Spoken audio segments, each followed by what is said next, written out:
8h35, sábado, 29 de novembro, o Palmeiras é vice-campeão da Libertadores.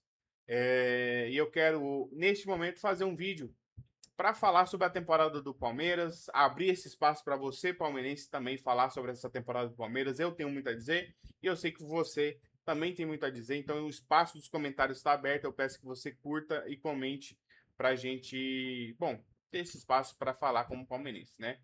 E para começar, eu queria falar do jogo de hoje, que na minha opinião beira o ridículo para uma equipe como o Palmeiras. O Palmeiras não deveria fazer um jogo desse nível e infelizmente fez.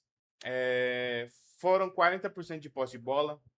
Quando você pega o primeiro tempo, o Palmeiras teve 33% de posse de bola, ou seja, essa posse de bola no segundo tempo chegou a 49%, muito por conta do final do jogo, onde o Palmeiras vai atrás do gol de forma não empurra, né? Não abafa. O Palmeiras finalizou 9 vezes ao gol e nenhuma foi no gol. Vocês têm ideia do que é um clube que gastou 700 milhões de reais, o Palmeiras, que briga com o Flamengo para ser um grande clube brasileiro neste século, né? E quem sabe até na história, pelo aquele que os dois estão construindo. O Palmeiras chega numa final de Libertadores com esse investimento, com os jogadores que tem, jogadores de seleção. Vitor Roque é de seleção, Flaco Lopes é de seleção, Andrés Pereira já foi, e quem, de certa forma, ele postula a seleção, Veiga já foi de seleção.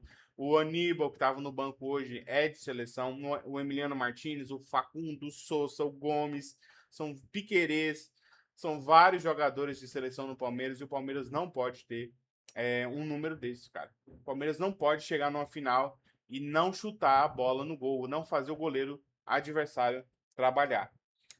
Mais do que isso, o Palmeiras teve 282 passes, o Flamengo 444 passes. Enfim, eu não vou me alongar muito, mas o que me pega, o que me deixa triste, frustrado e um pouco revoltado?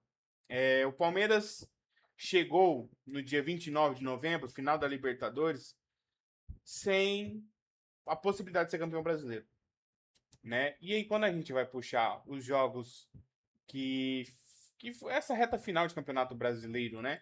O Palmeiras chega na reta final de Campeonato Brasileiro, ganha do Santos no Allianz Parque 2-0, perde para o Mirassol, em Mirassol 2-1, perde para o Santos. Olha os caras comemorando. Perde para o Santos na Vila Belmiro 1-0. Empata em casa com Vitória 0-0, empata com o Fluminense em casa 0-0 e perde para o Grêmio fora por 3-2. Com o combo de que Abel, depois do jogo contra o Fluminense, abdicou do campeonato. O Palmeiras tinha a possibilidade de vencer, mesmo com as reservas contra o Grêmio. E o Palmeiras comete 2 pênaltis bestas. E bom, o Palmeiras é factível, não é exagero. Falar que o Palmeiras entregou o campeonato para o Flamengo nessa reta final é completamente sensato. É o que aconteceu, cara. O Palmeiras perdeu o campeonato para si mesmo. O Palmeiras chegou numa reta final de campeonato brasileiro com a possibilidade de ser campeão e o Palmeiras amarelou. Essa é a palavra. O Palmeiras amarelou. O Palmeiras não poderia chegar nessa reta final de campeonato e ficar 5 jogos sem vencer. Isso é maluquice. O Palmeiras era o líder quando o Palmeiras iniciou essa série de derrota. O Palmeiras era o líder e tinha 2 jogos de vantagem. O Palmeiras tinha 3 pontos, mais uma vitória a mais que o Flamengo. E o Palmeiras perde o campeonato. Agora eu quero voltar lá no início da temporada. Vamos puxar o que foi a temporada, né? Eu acho que é justo a gente puxar o que foi a temporada. E a gente vai lembrar que no Paulista o Palmeiras perde o Campeonato Paulista para o Corinthians, né? O Palmeiras perde no jogo de ida dentro do Allianz Parque por 1-0. Nesse jogo do Allianz Parque, quando a gente vai olhar os números do jogo, cadê? Quando a gente vai olhar os números do jogo, o Palmeiras ele teve uma porcentagem de posse de bola maior. Foram 14 escanteios no jogo. O Palmeiras finalizou 23 vezes contra 3 do Corinthians e o Palmeiras, mesmo assim, perdeu o jogo. O Palmeiras vai depois para o jogo de volta na Arena Corinthians e, mais uma vez, o Palmeiras tem a maior posse, tem 10 finalizações, sendo dessas 10, 3 no gol. E o Palmeiras perde para o Corinthians do Paulista. Até aí, assim, não sei vocês, mas de coração, tá? Vamos tentar, assim, com o pé no chão aqui. Perder um campeonato paulista é anormal. Principalmente um campeonato em que o Palmeiras cagou pro Paulista. Essa que é a verdade. O Palmeiras chegou na última rodada da primeira fase precisando ganhar do Mirassol, que foi assim um jogo em que foi um milagre o Palmeiras ganhar, porque o Mirassol lá é muito forte. O Palmeiras precisando ganhar nesse jogo e o Palmeiras consegue a vitória e aí sim passa de fase, né? E aí o Palmeiras vai enfrentar o Corinthians na final. Nunca se deve, nós não quero aqui normalizar perder um campeonato pro Corinthians, mas não é anormal também, né? Perder uma final de Paulista, assim como perdeu pro São Paulo em 2021, é algo que pode acontecer, é um clássico e tudo mais, a gente sabe que pode acontecer. Acho que a postura do Palmeiras nesses jogos, principalmente levando em consideração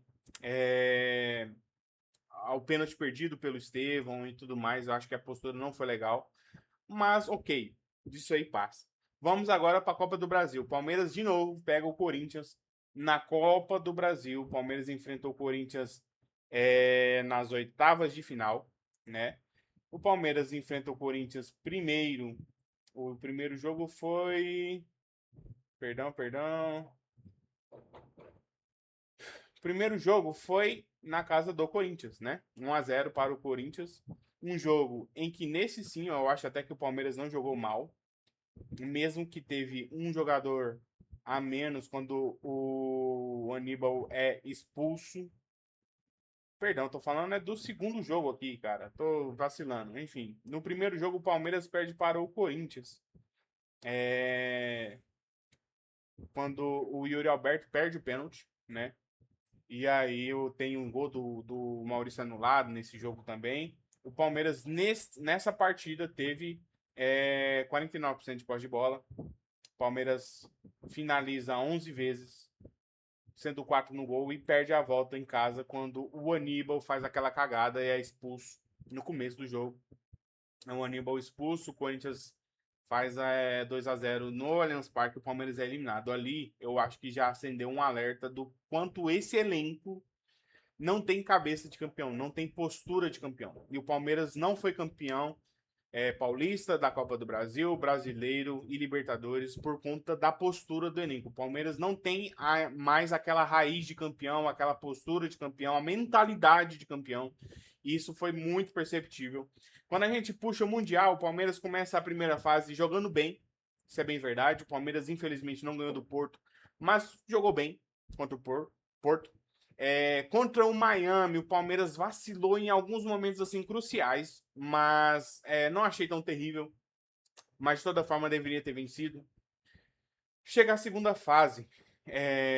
E aí entra a questão do Botafogo. Quando o Palmeiras enfrenta o Botafogo, um jogo nacional, é um jogo que o Palmeiras também não fez um grande jogo. Teve muito momento com o Estevão, mas não fez um grande jogo. E aí chega a questão do Chelsea. Agora, na questão do Chelsea, eu quero puxar uma outra questão, que é o elenco construído pelo Palmeiras. Eu vou até aqui abrir a página do Palmeiras, do elenco do Palmeiras. Vamos lá. Nesse ano chegou alguns jogadores, né? Entre eles o Bruno Fux e o Mikael. O Bruno Fux, hoje ele se tornou uma espécie de queridinho da torcida, um cara que é respeitado pela torcida, eu acho justo. Porque o Bruno Fux, ele é um cara que contra a LDU fez um grande jogo, contra o Botafogo, né, fez um grande jogo. E eu acho que o Bruno Fux, ele consegue, através dos passes dele, ele é um cara que consegue ajudar o Palmeiras também ofensivamente. Inclusive nessa final de hoje contra o Flamengo, eu não acho que ele tenha feito um mau jogo, tá? Eu acho que ele fez um bom jogo. Então, assim, o Bruno Fux até que não é o problema, né? O problema é que o Bruno Fux se tornou uma solução do Palmeiras na temporada. O Palmeiras hoje jogou com 3 zagueiros, né? Mas o Bruno Fux em alguns momentos foi volante porque o Aníbal não estava bem, porque o Emiliano Martins não funcionou. Como que o Palmeiras tem como solução da temporada o Bruno Fux, que era reserva do Atlético Mineiro, que vem numa troca com o Caio Paulista, cara? Como que explica isso? O Murilo não fez uma grande temporada, né? E por vários momentos se pediu o Fux no lugar do Murilo. Olha só a que ponto a gente chegou. Aí eu quero entrar na questão do Mikael, porque o Mikael tem uma curiosidade muito bacana. que eu já falei em alguns momentos que ele, né, o Mikael, que para quem não sabe veio da MLS, do Campeonato dos Estados Unidos, jogava no Houston Dynamo e em 2023, em 2022 também, mas em 2023 o Mikael estava no Houston Dynamo 2, que joga a divisão inferior dos Estados Unidos, cara. Como que o Palmeiras me gasta para trazer o Mikael, que nunca foi destaque em lugar nenhum? Ele não era destaque na MLS, cara.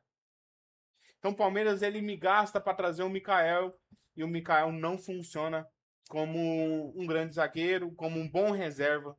Convenhamos, o Benedetti não deve nada pro Mikael e é nossa cria. Eu acho que para esse tipo de posição, para esse tipo de lugar no elenco, que é um cara que o Palmeiras vai usar em momentos de necessidade, tem que ser a base. Não tem que gastar num cara da MLS, cara. Então aí o Palmeiras utiliza o Mikael contra o Chelsea. Na lateral esquerda estava o Vanderlan. O Vanderlan que foi vendido para o Red Bull meses depois, dias depois, porque não servia. Aí eu pergunto, o Abel ele justifica que nessa temporada o Palmeiras estava em reconstrução, mas como que a gente faz uma reconstrução no meio da temporada? Né? O Palmeiras ele é eliminado pelo Corinthians, perde título pro Corinthians, perde a possibilidade, porque tinha jogo contra o Chelsea, cara. E olha que a gente jogou com a defesa extremamente reserva. Tinha jogo contra o Chelsea. Como que o Palmeiras faz isso, cara? Mas vamos lá, lateral direita, Gia e Kelvin. Eu não vejo muito problema aqui. O problema é que os dois não conseguem se destacar e não conseguem ser seguros. O Gia atacando é horrível, horroroso. O Kelvin defendendo é muito inseguro. Então a gente não tem ainda segurança na lateral direita. Na esquerda tem o Jeff Tech. Convenhamos, a diferença dele pro Vanderlan é aqui, ó. É aqui, ó. Tá? Nada demais. Mesma coisa quase. Quem sabe no ano que vem ele evolua. Aí entra a posição de 5. O Aníbal.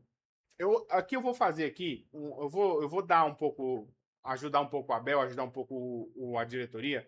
Porque o Aníbal começou o ano muito bem. Com exceção dos jogos contra o Corinthians. Mas o Mundial do Aníbal é muito bom. Então, se parecia que nós tínhamos um 5 muito seguro, um primeiro volante muito seguro. E não temos. Porque o Aníbal, depois disso, ele joga muito mal no brasileiro. Essa reta final do Aníbal foi horrorosa, a ponto de chegar hoje contra o Flamengo e nós não temos um primeiro volante confiável. Né? E o Emiliano, que veio para o Palmeiras. Vale lembrar que o Palmeiras teve a possibilidade de trazer o Jorginho e não trouxe, mas apostou no Emiliano, que estava lá no Midtjylland, da Noruega, sei lá de onde da Dinamarca. Enfim, galera, é um erro que, na minha opinião, não pode ocorrer. Não poderia ocorrer. Felipe Anderson, outro que deveria decidir, outro que deveria ser importante por aquilo que já fez na carreira, por aquilo que provavelmente ganha de salário. Quais foram os jogos que o Felipe Anderson resolveu na temporada? Né? Lucas Evangelista, essa sim é uma grata surpresa. O Palmeiras tem um volante, tem um cara que eu subestimei, falando de mim, eu subestimei o Lucas Evangelista, e depois que o Lucas Evangelista saiu, o Palmeiras começou a devagarzinho, aos poucos, mas foi indo, até chegar nessa temporada, nessa reta final de temporada ridícula, né? Bruno Rodrigues, meu amigo, Deus te abençoe, fez, assim, merecia mais da vida, tá? Que ele possa sair do Palmeiras, encontre um time, mas não tem condições. Eu já falei 1000 vezes, o Luigi não deve nada pro Bruno Rodrigues e o Bruno Rodrigues tem mais espaço que o Luigi. Não pode, né, Abel? Facundo Torres, esse aqui é um ponto importante da gente falar. Facundo Torres, outro MLS, outro jogador que veio dos Estados Unidos, custou mais de 10 milhões de dólares e não decide nada. Nada. Nada, nada, nada. O Sousa, que eu também vou falar, mas o Sousa já ajudou contra o São Paulo. O Sousa teve um momento aqui, outro ali. Mas o Facundo Torres, meu amigo, teve um momento ali, teve aquele jogo contra o Inter. Teve ali uns instantes em que o Facundo teve sua importância. Mas se eu gasto 10 milhões de dólares num cara e ele chega numa reta final de campeonato e ele mal joga, ou quando joga não faz nada, desculpa, não dá. Não dá para o Palmeiras gastar mais de 10 milhões de dólares num cara que não ajuda em nada. E aí entra o Sousa, que o Palmeiras gastou mais de 10 milhões de euros também. Chega na reta final da temporada, o Sousa também não consegue resolver nada e não consegue ajudar em muita coisa porque mal joga. Quem passou a resolver as coisas do Palmeiras, sendo ponta, foi o Alan, que é da base.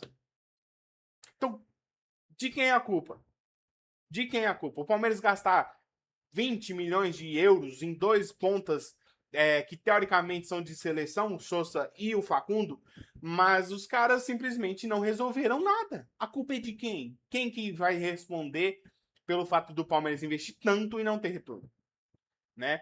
Agora vamos para a questão dos atacantes. O Flaco Lopes teve um momento incrível do lado do Vitor Roque. Mas como que faz, Flaco? Chega na reta final, eu vou pegar aqui os números do Flaco. Na reta final do Campeonato Brasileiro e também da Libertadores, o Flaco não participa de gol desde o jogo contra o Mirassol. Então, o Flaco veio o jogo contra o Mirassol, veio o jogo contra o Santos na Vila, o jogo contra o Vitória, contra o Fluminense e essa final de Libertadores, o Flaco não participa de nada de gol. O Flaco não levou perigo nenhum contra o Flamengo. Nada, nada, nada, nada, nada, nada. E aí, Flaco, assim, tu tem que resolver, meu amigo.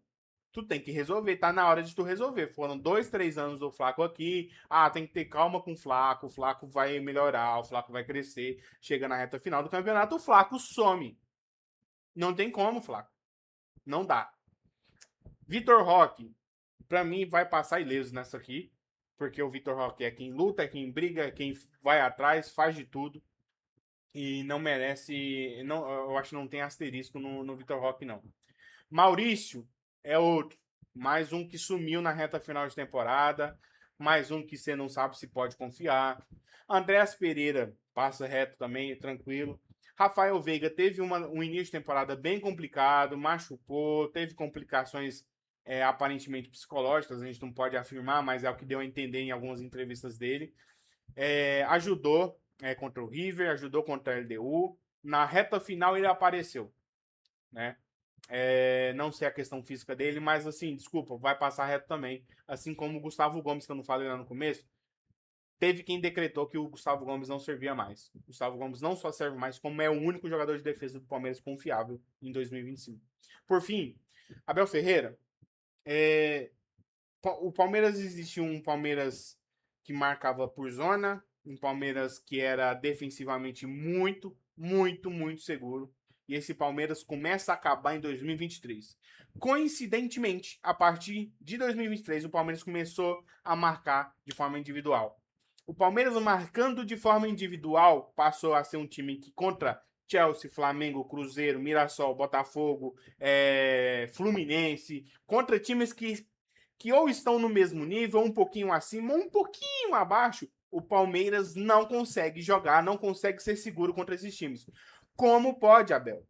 O Palmeiras enfrentar um time como o Corinthians e o Palmeiras não se impor. Como pode, Abel? O Palmeiras enfrentar o Flamengo numa final de Copa Libertadores e o Palmeiras não atacar e não só isso, o Palmeiras não finalizar no gol, Abel. E mais do que isso, o Palmeiras perdeu completamente a sua segurança defensiva. Aí eu te pergunto, Abel Ferreira, por que que o torcedor palmeirense não pode reclamar? Por que que o palmeirense não pode apontar o dedo e falar tá errado? Por que que o palmeirense não pode dizer, Abel, não pode reclamar com você porque o palmeirense tem que ter gratidão? Até quando o palmeirense vai ter que ver o Palmeiras gastar 700 milhões de reais, 700, e lá vai cacetada e não vem em campo um retorno? A minha pergunta, Abel, é: ou você não quer trabalhar do jeito que você já trabalhou um dia, ou você tá cansado do futebol brasileiro, alguma coisa aconteceu. Porque o Palmeiras chegar numa final de Libertadores, o Palmeiras contra o próprio Chelsea, o Palmeiras contra o Corinthians, o Palmeiras contra o Cruzeiro. O Palmeiras quase perdeu dentro do Allianz Parque pro Cruzeiro com 1 a menos. O Cruzeiro estava com 1 a menos por vários minutos e o Cruzeiro jogou melhor que o Palmeiras. Quem que explica? E o que que eu... Por que que o torcedor não pode reclamar, Abel? Por que que o torcedor é ingrato quando reclama? Quando vê um time que gasta tanto, que tem a torcida do lado, que tem tudo que precisa, o melhor CT do mundo e não sei mais o que, mas o Palmeiras chega em jogos decisivos e o Palmeiras vira um gatinho. Como que o Palmeiras tem um desempenho contra o G6 tão nojento, Abel? E a culpa não é sua? A culpa é de quem, Abel? A culpa é minha? Então isso precisa mudar em 2026. O Palmeiras gastou, investiu. Não acho que o elenco do Palmeiras seja um elenco ruim, mas o elenco do Palmeiras ainda está bem atrás do Flamengo. E digo mais, o Palmeiras hoje deu ao Flamengo a possibilidade de ser o único, a possibilidade não, agora é de fato, né? O Flamengo é o único tetra campeão brasileiro. E o Palmeiras periga deixar o Flamengo ser penta no ano que vem, porque a chance dos dois estarem lá de novo é gigante, ou pelo menos se encontrarem em algum momento. E o Palmeiras não passa segurança para o torcedor de que vai enfrentar o Flamengo cara a cara. E não é por falta de investimento. Não é porque o Palmeiras não tem a possibilidade. É porque todas as vezes que o Palmeiras enfrenta o Flamengo, Abel, o Palmeiras parece um gatinho, o Palmeiras é uma vergonha, o Palmeiras é medroso. E isso parte de você, Abel.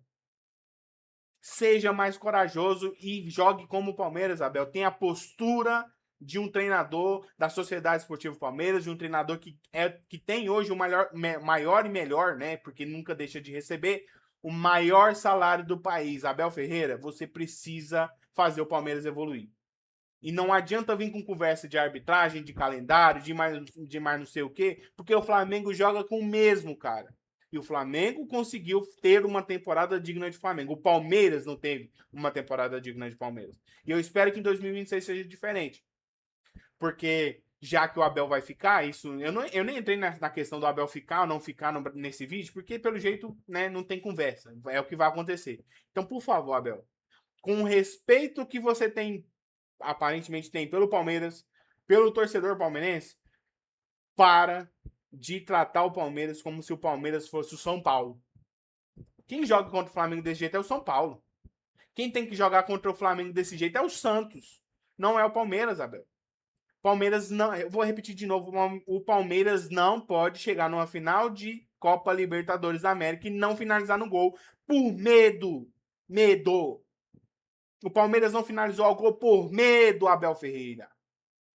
Como diria nosso querido Luxemburgo, o medo de perder tira a vontade de ganhar. E foi o que aconteceu com o Palmeiras hoje. Palmeirense, deixa seu comentário, seu desabafo, fala o que você pensa, se você não concorda, se concorda, manda aqui. E é isso aí. Grande abraço, logo voltamos.